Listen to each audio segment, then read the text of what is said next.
Hola, bienvenidos a Benengeli 2021, encuentro organizado por el Instituto Cervantes. Desde la Biblioteca Central de la Universidad Católica Andrés Bello en Caracas, les habla Lilian Granados, periodista, hoy con la visita de José Balsa, una de las voces más importantes de la narrativa en español. Nacido en Venezuela, su prolífico trabajo abarca la novela, el cuento, el ensayo y la crítica.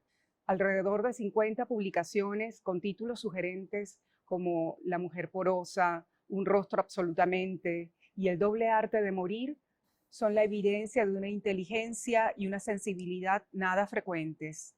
Oriundo del delta del río Orinoco, pronto se reconoció en sus aguas poderosas, en su selva alucinante, al punto que durante algún tiempo no pudo diferenciarse de tan pletórico lugar. ¿Cuándo logró hacerlo? ¿Cómo se aproximó a la lectura? ¿Cuándo comenzó a escribir? Bienvenido, José Balsa. Muchas gracias, Lilian, y estoy encantado de haber vuelto a la Universidad Católica, donde alguna vez estuve como profesor hace un tiempo, y también estar cobijado con el nombre de Cid Hamete Benengeli, personaje cervantino bajo el cual toda la gente que lee y escribe vive, aunque no se dé cuenta de eso. Óyeme, en sí dije alguna vez que aprendí a leer y a escribir para no convertirme en árbol. Y eso es cierto, pero es en el sentido de que muy temprano advertí la presencia de los árboles, la fuerza, la energía, la necesidad de convivir con los árboles, a la vez que aprendía a leer. Y si no hubiera aprendido a leer y un poco después a escribir, sin duda habría terminado convertido en una mata, en un árbol, en un palo, en un esplendoroso momento de hojas de la tierra, porque al fin y al cabo la vida también es vivir como los árboles. Y parte de los árboles son los libros, las hojas de los libros. Así que ese fue el momento, creo yo. No tiene precisión, es un largo momento de mi vida, no convertirme en árbol, pero ser árbol si se puede, y en el cual estoy todavía, Lilian. Pero desde la infancia. Desde la infancia, sí, sin duda, claro. El Orinoco, las aguas del Orinoco, la presencia de los árboles son tan determinantes en mi existencia como el encuentro con las grandes ciudades del mundo. Las dos cosas tienen como relaciones. En sus escritos se percibe una sonoridad, una musicalidad serena, un lirismo, de lo que se deduce que un interés por lo sonoro. Usted ha mencionado que en el Delta, además del español, se escuchaba el guarao de los indígenas autóctonos, el inglés que trajeron los trinitarios, e incluso en alguna de sus obras menciona el sánscrito. Y quisiera saber cómo afectaron las sonoridades de estas lenguas su sensibilidad creativa. Sí, todavía sigue siendo así que quien nazca en las selvas del Orinoco necesariamente tiene que escuchar en presencia o por la distancia el sonido del idioma guarao. Ese es el idioma indígena milenario de los que han vivido allí antes que los blancos y antes que todo el mundo, los indios guarao. La proximidad hoy un poco trágica de la isla de Trinidad y de la Guyana con el delta es también algo muy fuerte, muy evidente, y eso significa el idioma inglés. Así que no tiene nada de extraño que un niño como yo estuviera escuchando el sonido de tres idiomas casi al mismo tiempo en la infancia. El idioma guarao, como tú has dicho, el inglés y el español en el cual yo había nacido. Claro, ha predominado el español porque es el idioma general del país y es el idioma general del delta, pero se siguen filtrando en mis sueños y en la escritura a veces términos en inglés, fragmentos de canciones en inglés que escuché cantar a los trinitarios, siendo yo niño, o invocaciones y cantos guarao en el idioma guarao. Por lo tanto, la sonoridad a la cual tú te refieres es una sonoridad verbal en cuanto a los idiomas, pero también es una sonoridad musical del trinitario, del ritmo trinitario, del guarao, del español Y cuando digo el español me refiero al merengue, al canto margariteño, que también de la isla de Margarita llegaban habitantes al delta. Así que me envolvió la sonoridad. Lo del sánscrito que tú has detectado es un recurso literario, nada más. Yo no he escuchado nunca el sánscrito, ni lo he aprendido, ni nada de eso. Es un recurso literario. Usted ha mencionado que respeta autores como Onetti, Borges, también a Kafka y a Proust. ¿Qué autores de habla inglesa llaman su atención y cuáles se mezclan o se entrelazan con su obra? No te vayas a reír, pero, y los que nos están oyendo, pero yo conocí a uno de los autores que más influjo ha tenido en mi vida de vida, no de escritura y en la escritura, a través de los cómics. Ese autor es Shakespeare. Yo la primera vez que leí Hamlet era en cómic.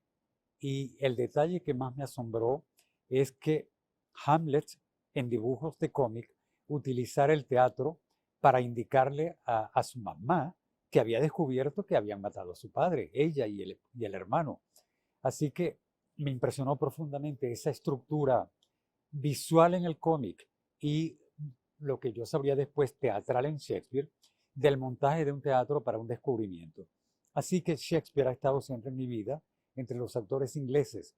Pero, mira, Virginia Woolf, sobre todo con su diario, no tanto con las novelas, su diario ha sido un elemento que determina mi manera de pensar cómo escribir. Eh, no tanto Mary Shelley, la de Frankenstein, que también influyó, pero sí una autora llamada Juna Barnes, que escribió un hermoso libro llamado El bosque de la noche. Escritoras son muchas, poetas son muchas, y escritores, novelistas ingleses, tanto algunos muy famosos como Lawrence Durrell, el Cuarteto de Alejandría, que todavía sigo leyendo con apasionamiento, ese gran fresco sobre el amor contemporáneo, me interesa, D.H. Lawrence y otros escritores novelistas ingleses.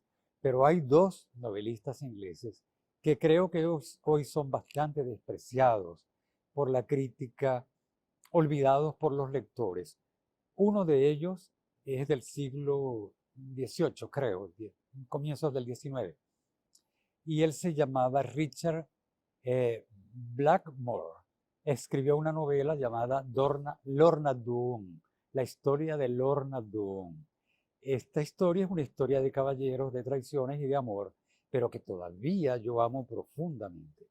El otro escritor es alguien que escribió un libro llamado El hombre que era amado por los árboles, The Man Who Loved the Trees, algo así.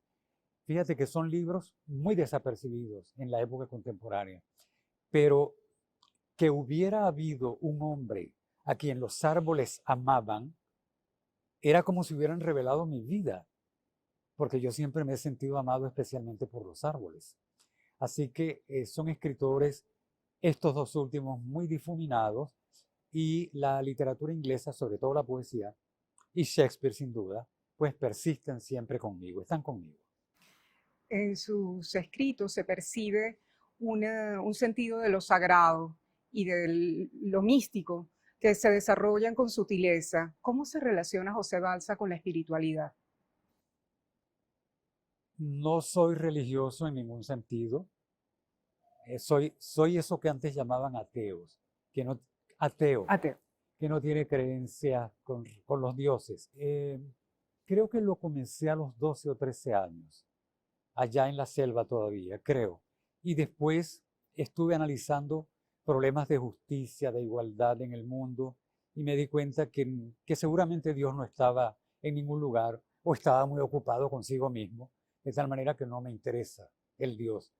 Pero respeto todas las religiones. Me parece admirable que la gente crea que hay alguien que lo puede salvar o que lo espera en el más allá cristiano, en el más allá arábigo, en el más allá maya, etcétera. Eso me parece importante y lo respeto. Yo no lo comparto.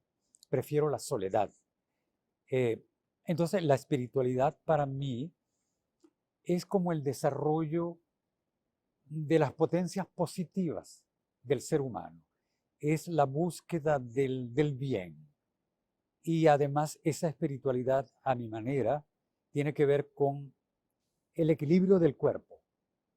Vamos a llamarlo la salud del cuerpo, aunque uno se enferme o no se enferme.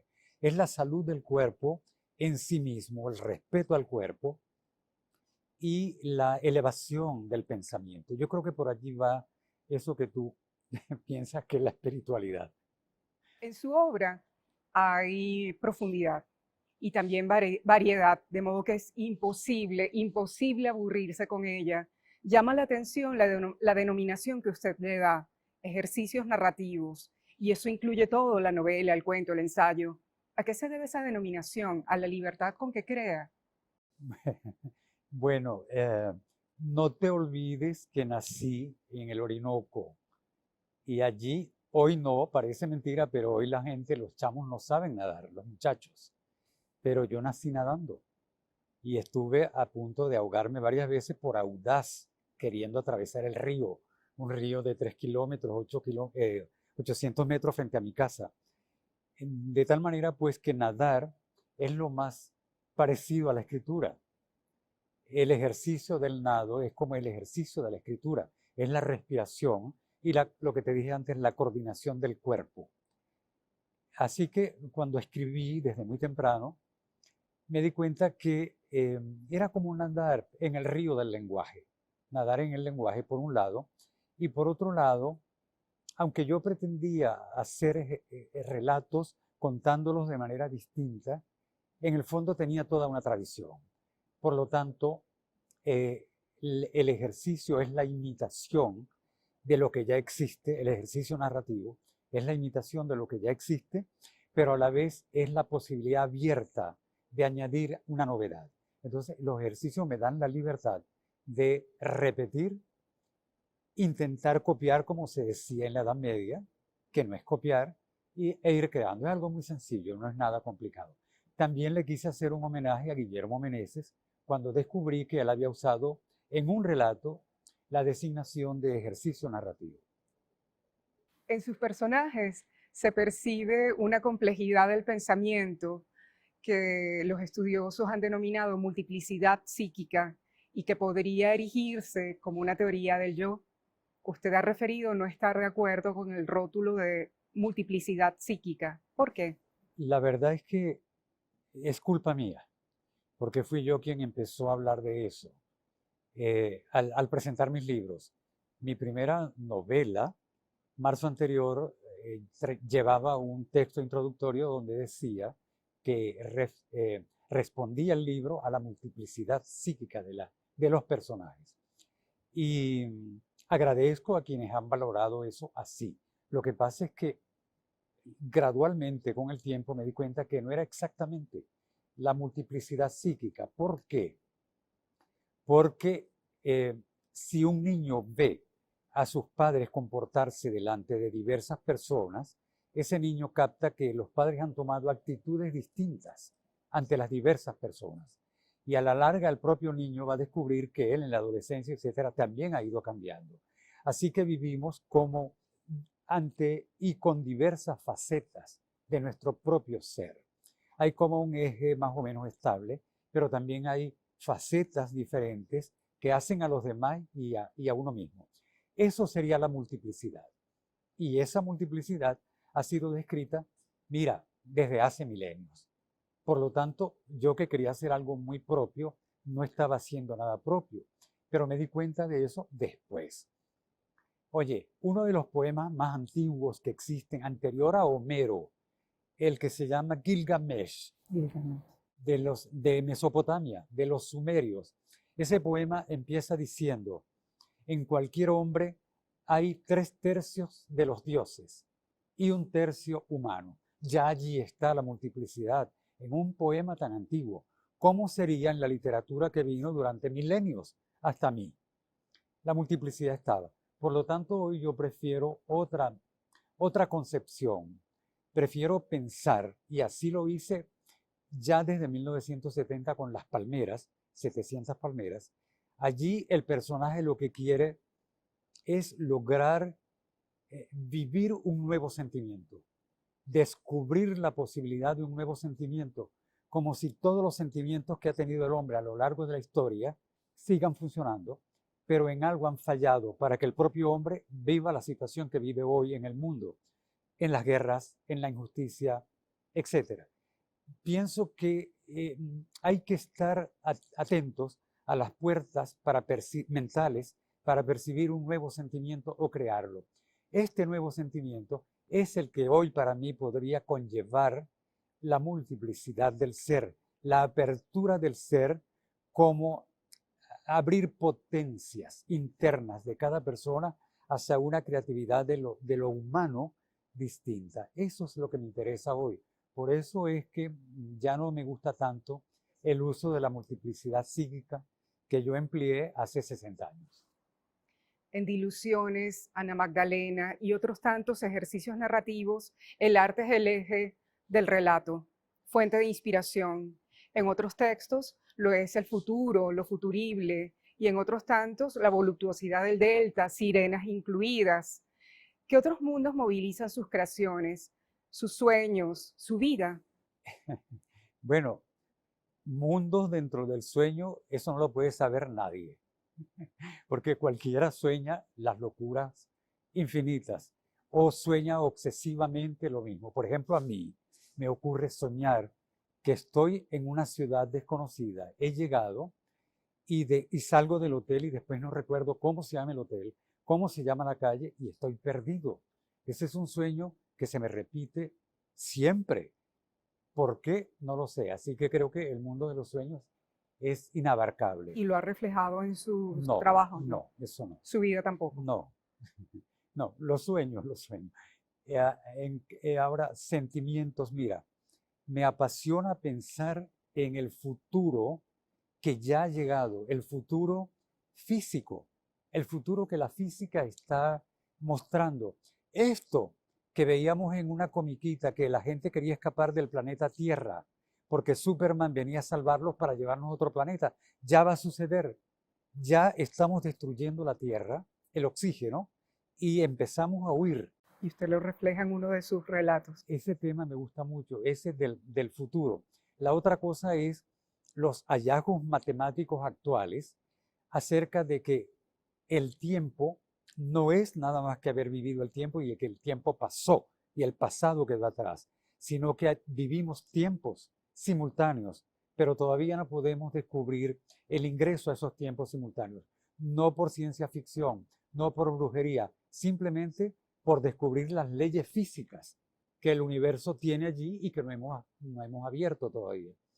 También te dije antes que me interesa mucho la posibilidad de vislumbrar una nueva emotividad, una nueva manera de sentimental de relacionarse el ser humano. Bueno, esos son temas que me interesaría alguna vez explorar y no sé si tendré tiempo, pero que he explorado un poquito. Percusión es una novela interesantísima que toca temas complejos y universales como la transitoriedad de los afectos, la dualidad del ser humano, el eterno viaje de la vida, la búsqueda del conocimiento, la amistad. Es una novela bellísima donde los encuentros eróticos son poesía y objetos tan simples como una taza y una bicicleta son presentados como creaciones fabulosas. ¿Cuánto tiempo le llevó a escribirla? ¿Tenía una idea clara de la ruta que seguiría o se fue dilucidando a medida que la hacía? Bueno, mira, esa novela la escribí cuando yo iba a cumplir 40 años, hace 40 años. Y me había tocado viajar muchísimo. Por ejemplo, entre marzo y noviembre del año 78 o algo así, yo estuve, si mal no recuerdo, en Pittsburgh, en Nueva York, en California, en La Haya, en Moscú, en Samarcanda, etc. A veces yo me iba a bañar y no sabía en qué idioma iba a afrontar a la gente que estaba afuera, porque había viajado mucho. Eran cosas que yo hacía en la juventud, hoy no lo hago ni loco. Pero eso me permitió descubrir algo muy importante, que la sexualidad había llegado a un grado de degradación. El Mayo francés y los años 60 abrieron maravillas a la sexualidad del mundo contemporáneo, pero esas maravillas se fueron convirtiendo en algo, no quiero ser como un cristiano, como un castigo, no, pero se fue convirtiendo como en una torpeza humana. Inmediatamente comenzó la enfermedad del SIDA, que en aquella época era la pandemia secreta porque era sexual, pero que invadió el mundo, igualito que hoy, solo que no se notaba.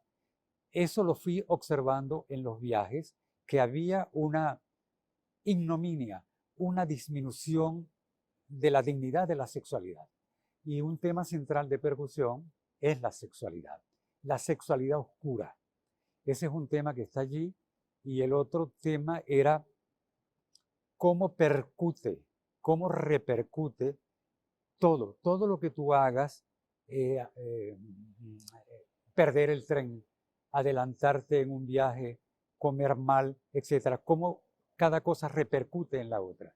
Esa teoría de la percusión de lo que el hombre vive es de un famoso filósofo y un científico de la Edad Media, Giordano Bruno, a quien quemaron en la hoguera por decir eso y por decir que el universo entero está relacionado, que percute Marte sobre la Tierra, la Luna, todo es una percusión.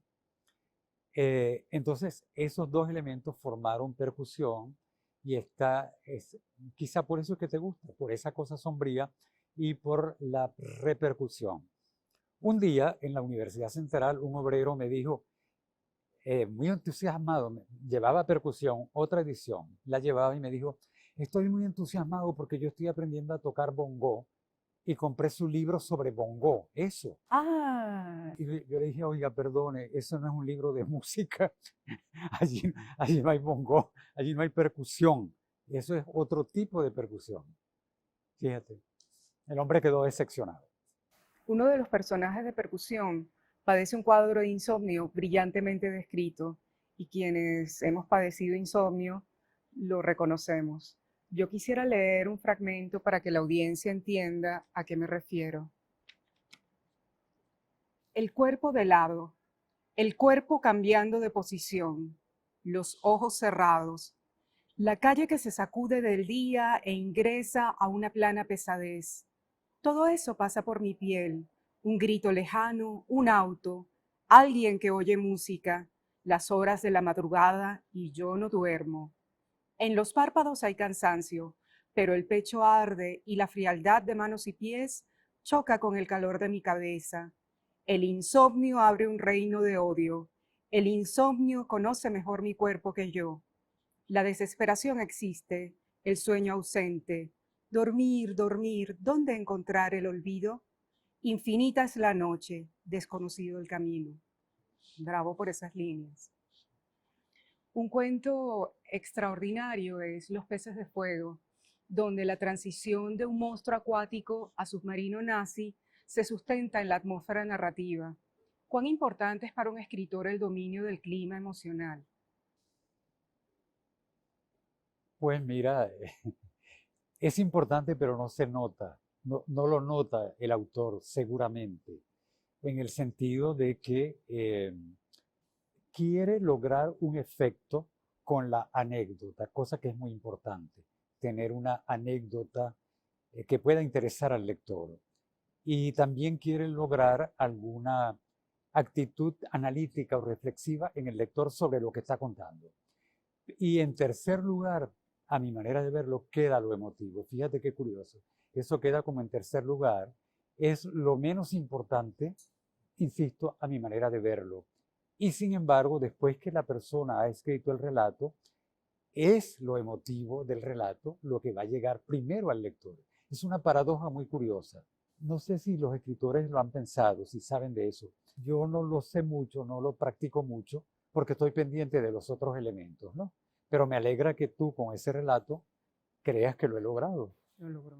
Bueno, Llama la atención en sus ejercicios narrativos la maestría con la que maneja el tiempo del relato, el tiempo de las historias, pero también el tiempo como acompañante de la vida. ¿Podría hablarnos un poco del tiempo en su literatura? ¿Es acaso una obsesión? yo creo que todos vivimos pendientes del tiempo, de nuevo sin que nos demos cuenta. Claro, porque es como si tuviéramos un anzuelo pegado de la boca o un hilo que nos va llevando. Ese es el tiempo. Pero ese hilo es invisible y no lo tomamos en cuenta, pero nos lleva. Así que creo que toda vida se desplaza por el tiempo, no en el tiempo, sino por el tiempo. El tiempo en el cual nos desplazamos lo tomamos en cuenta después, pero mientras el tiempo nos está llevando, ese del anzuelo, no lo tomamos en cuenta y es el más importante. Así que creo de verdad, y los físicos, como digo a veces, demuestran que hay como tiempos diversos que se suceden. Me parece que es ¿qué te digo? Una categoría de la división del ser humano en sí mismo que nos mueve, el tiempo, sí. Creo que es eso lo que sucede y es un misterio y a la vez no podemos vivir sin eso. En más de una ocasión tuve que recurrir a Internet para investigar acerca de algún personaje histórico o lugar geográfico que usted mencionaba y me topé con la sorpresa de que el lugar o personaje en cuestión eran producto de su imaginación, descritos de modo muy realista. Esta travesura la aplicó Cervantes cuando incorporó a Berengeli en El Quijote y otros tantos autores lo han hecho. ¿Qué desafíos creativos plantea un escritor el hecho de que los lectores tengan acceso a las nuevas tecnologías? Oye, qué importante lo que dices, muy importante. No lo considero una pregunta. Estás diciendo algo sumamente electrizante. Sí, como recurso literario, la presencia de alguien que no existe o de un lugar que no existe es tradicional. Por ejemplo, Homero, hace apenas 2000 y tantos años, hablaba del descenso al Hades. En un momento dado de la Odisea, él baja con su nave, la nave queda arriba y él baja a una cueva, y ese descenso es el reino de la muerte. Lo primero que encuentra abajo es un tío que él no quiere, pero también encuentra a su mamá. Él no sabe que su mamá ha muerto, porque eso lo va a saber cuando llegue a su tierra. Pero el fantasma de la mamá está allí y el fantasma de la mamá le habla. Quiere decir que eso no existía, pero Homero y Ulises lo hacen. Así que es un recurso tradicional de la literatura inventar un lugar o un personaje que no existe. Pero lo que me dices tiene una trascendencia extraordinaria, Lilian, porque creo que cada escritor escribe historias, novelas, cuentos, los escribe para forjar una dimensión que no está en la realidad, que no está en la realidad inmediata. La primera señal de que eso no está en la realidad es el libro mismo, es el cuento mismo, porque es en ese cuento y en esa novela donde el lector va a encontrar un personaje o algo que no están en la realidad, aunque se parezcan a la realidad. Si yo hablo de Caracas o hablo de Madrid o de el Reino Unido, hablo de esto en un libro, pues el lector tiene un referente inmediato en la realidad. Por lo tanto, lo de la novela pasa a ser realidad. Pero resulta que eso no era realidad, eso era mentira, eso era una ficción. Ahora, el gran desafío es lo que tú acabas de decir. Cuando el autor inventa algo y el lector lo va a buscar en los libros de geografía, en internet tal, y no está en ninguna parte, es una de las grandes maravillas de internet. Es una de las grandes maravillas, porque está añadiéndole a la ficción, que es una novela, un cuento, otra potencia de la ficción, otro nivel de la ficción. En el fondo es un gran desafío para el lector, para el escritor y para el libro. Son las dimensiones nuevas que todavía no se han tomado en cuenta, que está creando la informática, el mundo electrónico sobre la literatura. En vez de un castigo, en vez de un daño, está creando nuevas riquezas, nuevos reinos que van hacia allá. Porque cuando el lector busque y sepa que eso no existe, o es un tonto o se enriquece. Y si se enriquece, va a volver al libro, etcétera. Creo que ahí hay una cadena todavía no explorada. Has encontrado un gran tema filosófico, científico y literario. Me has superado, Lilian. Ya para cerrar, quisiera saber si continúa en sintonía con esta frase suya, esta reflexión. Lo más hondo del texto es aquello que el autor olvidó decir y que sin embargo está dicho. Sí, sigo en sintonía. Esa es una frase de el cuento Lindsay Topo, una serie de aforismos que yo escribí en 1970 en adelante, cuando me hice consciente de que el cuento era una cosa extraordinaria. El cuento es lo más parecido a un poema, muy difícil de escribir, de diseñar, de concebir. La novela, yo digo que la novela es un arte para gente que tiene flojera, que es perezosa, pero el cuento no. El cuento es para alguien que está afilado, que tiene que trabajar rápido y cuyo tiempo se vence pronto en la creación, no en la trascendencia. Entonces me di cuenta que había una cantidad de elementos dentro de un cuento que yo no había escrito, pero cuando alguien leía un cuento mío me decía, mira eso que tú escribiste allí, y estaba en el cuento, pero yo no lo había escrito. Quiere decir que en la construcción de todo arte, y en la construcción de un cuento especialmente, hay factores de la personalidad que no pertenecen a la inteligencia, que exceden la inteligencia.